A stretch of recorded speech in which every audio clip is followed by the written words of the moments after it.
Final moments before he steps in the cage. A record of 11-0. A little glance in the direction of his opponent. Ladies and gentlemen, here we are set. Go. We're scheduled for three-minute rounds of action. This is for the Unified Junior Bantamweight Championship of the World. Now let me introduce your competitors again. Firstly, into the blue corner, he is the Oceania Open Champion. Representing Japan, Yamaguchi Rio. Now, ladies and gentlemen, into the red corner. He's got a totally undefeated record. He's here representing the United Kingdom. It is Mokaev.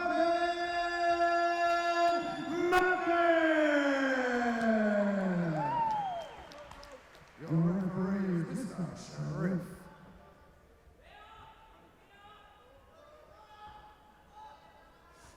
Fight in the true spirit of the game.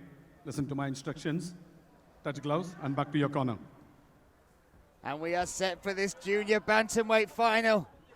Ryo Yamaguchi from Japan in the blue corner. Mokaev representing the UK in the red corner. And the two demeanors as they set for this, the stoic, still stance of Ryo Yamaguchi against Mokaev, constantly moving, staring across the cage. There's energy in this cage before they even touch gloves. These guys feeling each other out, but intense faces, both of them, when they came in and starting this fight. Let's see how early Mokaev looks to test the wrestling of the stocky. There we go, in on that single leg. Yamaguchi so difficult to take down. Mokaev trying to lock those hands. We see how he's spreading his legs. What he needs to do is really turn his left hip to his opponent. This will be a lifted. What an opening statement from Mokaev. Yamaguchi has been nearly impossible to take down in the rounds leading up to this one. But we've seen off his back as well, he is very, very technical, dangerous. Mokaev's going to have to stay switched on even in this dominant position. Yet again, being on top, moving, trying to implement ground and pound. But Yamaguchi always staying active, trying to grab the hands. You know, right now having a bit of a half guard. Just trying to feel his opponent out, see what his opponent's doing, having a butterfly, going back to half guard. He's almost mounted. That's a lovely pass as well from Mokaev. And in the center of the cage as well, trying to impose his will. This is a big statement early in this fight. Again, he tried for the guillotine, but knew it wasn't completely locked in. Didn't force it, let it go, and now he's starting fresh. And now it's about managing nerves and that adrenaline dump. Talk people through that, because it's hard to describe that. There is an adrenaline dump. There's something that happens in the cage where you're waiting backstage, you make the walk, you touch gloves, and then suddenly you don't know when, you can't predict how much it'll affect you, but when that adrenaline saps, what's that like? Oh, 100%. I know fighters that panic in there. Again, that adrenaline goes away. They, in a sense, black out and don't hear their coaches anymore. All they see is the crowd. They hear this, they hear that, but they don't know what else is happening. The essential things, which is really, sad to see at times. Again, it's in the sense cage warriors, or excuse me, not cage warriors, gym warriors, where they're phenomenal in practice, but when they get under the spotlight, that adrenaline really kicks in, and then it dumps, they freak out and freeze up. But again, you see them both moving. They're both performing and really taking this pressure in properly the way they should be taking it. Technical scrambles from both, and Mokaev there trying to get his legs out. You can feel the threat from Yamaguchi. Yamaguchi charging on him. Great stuff from, look at this Peruvian necktie attempt from Mokaev. He may have this. Mohamed Mokaev looking to take the gold medal. But Yamaguchi aware. Look at that. The scrambles between these two have been so technical. Oh, beautiful inside trip. Straight to the guillotine. He has his hands locked. He's not in a proper position to finish it. He lets it go. He knows he was extended in a bad position for himself, so he let go. Head down center of the chest, and he's going to finish this round on top. Mokaev fights out of the Aspire gym over there in Liverpool under the tutelage of none other than Dean Garnett. Consummate professional, great mastermind in the world of mixed martial arts, combat sports. And also with a great set of juniors coming through the ranks there. You've got some amazing fighters that he's stepped into the gym, and he moved there because of that, and that says something about his character as well. He might be undefeated out there on the amateur scene, but he's moved to a gym where he's not going to win every day, where he's going to get days where he has bad days, and people will capitalize on that. That says a lot about him wanting to grow his skills and the mentality. Sometimes people like to be the best in the gym, but that's not what you want when you want to prepare yourself for a fight, really. Well, this is what I tell a lot of amateurs and even pros, coming up. You don't want to be the best in the gym, because if you're the best, then you're teaching other people but not teaching yourself. You're not growing. Yeah, there might be little mistakes here or there, but you're always going to be the best. So why be the alpha male? You want to be that center guy where you're helping guys come up, but also still getting beat up enough to where there's a lot more to show that you need to improve on. And Yamaguchi there in the corner, again looking very calm and collected. Any major adjustments you'd look for each of these, either of these fighters to make coming into the second round? The hard part about it is, Muhammad was able to take him down extremely fast and keep the fight on the ground. I guess for Yamaguchi, you have to get back up or actually go for submission attempts. Again, they're points off your back. But if you're not moving, then you're going to just stay there and you're going to lose the rounds because of it. So you have to stay active. You got to keep on going back and forth. Even if you're not going for that submission, use that to create an opening to stand back up and make this fight a brawling matchup. So round 2 is underway. Ryo Yamaguchi in the blue corner. Mohamed Mokaev in the red. Nice spinning attack from the Japanese fighter. And again, Mokaev dives in, but look how aware Yamaguchi was of that one. He stuffed that much more easily. Oh, beautiful left hand, and it rocks his opponent. Now Mokaev diving for the double leg again, but look how strong Yamaguchi is. He needs to keep on circling, and he gets dumped.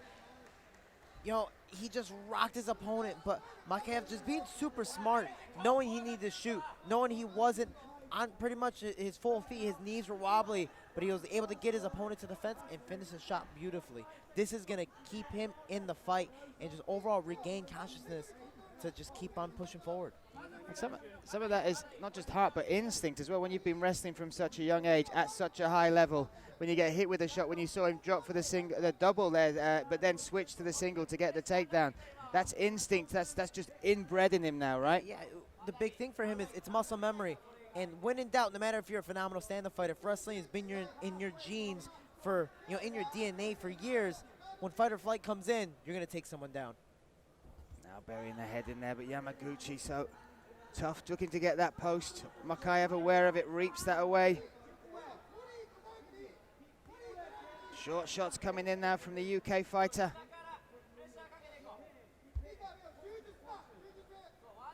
And Ryo Yamaguchi, what are the steps he needs to take to make it back to his feet there? You saw him trying to post. What else does he need to do? Oh, there we go. As I was going to say, he's going to probably try to go out the back door, which he almost did, but he needs to use the fence right now as his friend to get back up. Bring your hips down to stand back up. Don't let your opponent take your back or bring your back to the ground. And again, he needs to keep on moving. He's proper here on the side, with his side against the fence compared to his head right now against the fence. There's less room to move. So get sideways again and try to make this a scrambling match, because again, if you don't attempt anything whatsoever, you're going to be on the floor anyway, so might as well keep on moving. And the clock ticking down now, 40 seconds left in round 2. Mokaev rocked early, instinctively dropped for the takedown, managed to get it with the single leg, and now has been working in the guard up against the cage, up against Ryo Yamaguchi. That's the hard part. Yamaguchi's trying to hold his opponent down to, show that there's no action. Hey, ref, please stand us up, but you have 30 seconds left. How long is it going to take for the ref to notice that? And he notices it here, but 15 seconds have gone by. That's the proper amount of time to go, okay, you know what, there is no action. Let's go up. And a great job by the ref. But for Yamaguchi, he needs to game plan a little better, mainly coming out in this third round. And now moving forward with aggression against Mokaev. Oh, round 2 in the books there. And you can see more urgency, even though there was 15 seconds left. The urgency in the young Japanese fighter was there, and the danger. We've seen the spinning attacks. We've seen him rock Mokaev already. That's the key thing, yeah. You've seen him rock him. So what's he have to do next? Yes, I would obviously say you need to rock him again. Well, how is he going to do that? He needs to keep it on his feet.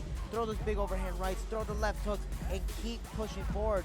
But if you keep on getting taken down, you are more than definitely going to lose this fight. Mokaev is more the dominant wrestler. If you do rock him like you did in the second round, you need to circle and throw your combinations properly and don't overcommit and you can take it down like you did before. So you see there again the stoic corner of Ryo Yamaguchi. Such confidence in their fighter. The Japanese have really been supreme at this tournament as well. Great to see such a good showing. And in the corner there of Mohamed Mokaev, you'll see Nigel Burgess, the head coach of the UK IMMAF team, and Danny Mitchell. Danny the cheesecake assassin Mitchell. Been a big part of this week for all the fighters. Great to have him here. They touch him up. We are underway once again. Third and final round. Ryo Yamaguchi in the blue corner. Mokaev in the red with me, Brian Lacey, alongside Jose Shorty Torres, calling the action on this finals day. Again, Mokaev trying to mix it up. You know, throwing that push kick, throwing the spinning back fist. Trying to show that, hey, I'm not going to just wrestle you, but if I get you to start thinking that, I'm going to shoot in just like that. And what a shot that was. Look at the distance he covered. Beautiful, and he shot with his head right over the knee, so when he locked it, he was able to straighten out that leg and bring his opponent down with the dump. No hesitation in that full commitment, and now in the center of the mat once again. Ryo Yamaguchi, questions being asked from him here. We saw up against the cage, maybe looking to get out the back door, but what are you reading from his ground game now? He's locked up that the right arm of Mokaev, but he's got that closed guard. But here, there's the thing is, you have a closed guard and you have a locked grip in there. But what are you doing? There's no offense. You're not trying to go for arm bars and triangles. You try to hold your opponent down. The only problem is your opponent's going to land on you like this, mainly if you press him against your body. If he lands little pop shots, the ref's not going to do anything. But with this, the ref sees it. He knows what you're trying to do. There's no action. We'll stand you back up. But again, it's wasted time. The Mokaev's just going to keep on shooting and waste the time here, in a sense, stall to the win. He's going to keep on pushing forward to take his opponent down. Oh my God. Did you see that, kid? How quick did that lead leg come up as well? Just glanced. I reckon if Mokaev had half an inch or half a centimeter more hair, that would have glanced across that. And that's super impressive. But again, it's the fact of, you know, Yamaguchi's phenomenon on the feet has landed significant strikes, and with that kick was super, super close. So you need to keep this on your feet. You keep getting taken down.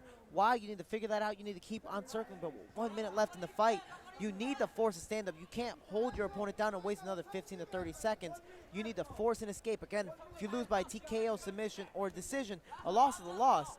So you need to get up, unless it's like the couple fights ago, a majority loss. But regardless of the fact, you still have to force something to get up. And undoubtedly, when you look at the bracket here, and we've watched it unfold in the bantamweight division, these are the two young men who deserve to be here. This is credit to both of them, their teams. But this has been a tough bracket for them to get through. Both have faced really good competition, but undoubtedly, the two fighters that are in here today vying it out for that gold medal are the ones that deserve it, and who can claim it with just 20 seconds left on the clock. And him trying to move, but again, Mokaev just holding, trying to stall it out to the finish and show my takedowns are the reason why I'm winning this fight. Big right hand coming down from Mokaev there. Staying heavy on top, now a flurry of punches. This is a statement. Wow. Could that be the second gold medal for the UK? And a beautiful game plan by both. I mean, Mokaev just going in, going for those shots, and no matter what, was always trying to get that takedown. But Yamaguchi, again, landing great strikes when they were there, and just missing by a razor-thin margin of landing that big head kick and other strikes. But again, Yamaguchi needed to push forward. He needed to do something. And one of the biggest things was to get off his back. Over to speak to us then. Still in the hands of the judges here, still got to be scored. But what a great showing from these two young athletes, showing that Japanese MMA looking good. UK MMA, the flag flies high as well.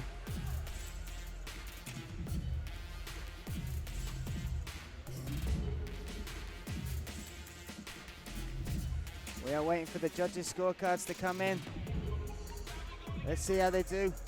We'll hand it over to RMC. Yes, ladies and gentlemen, after 3 rounds of action, we go to the judges' scorecards. All 3 judges score the contest 30 points to 27 points. So the unified junior bantamweight champion of the world, winner by unanimous decision, in the red corner from the United Kingdom, Mokaev. So Mohamed Mokaev takes the gold there, and that wrestling, the game plan, was the difference in that fight.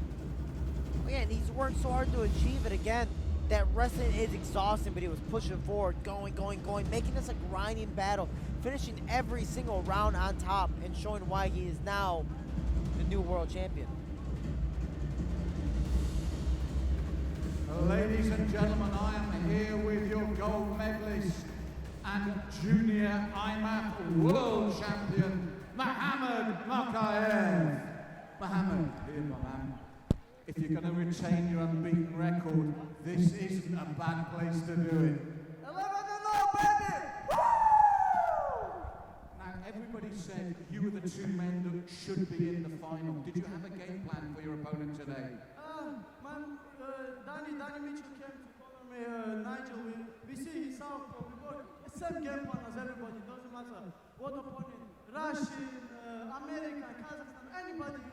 I'm preparing for the 5 rounds fights every day. And doesn't matter who is in front of me. Alhamdulillah. Now, back home, we had heard that you were thinking of turning professional. I bet you're glad that you waited just for this moment, world champion. Yes, I'm still 18 years old, future.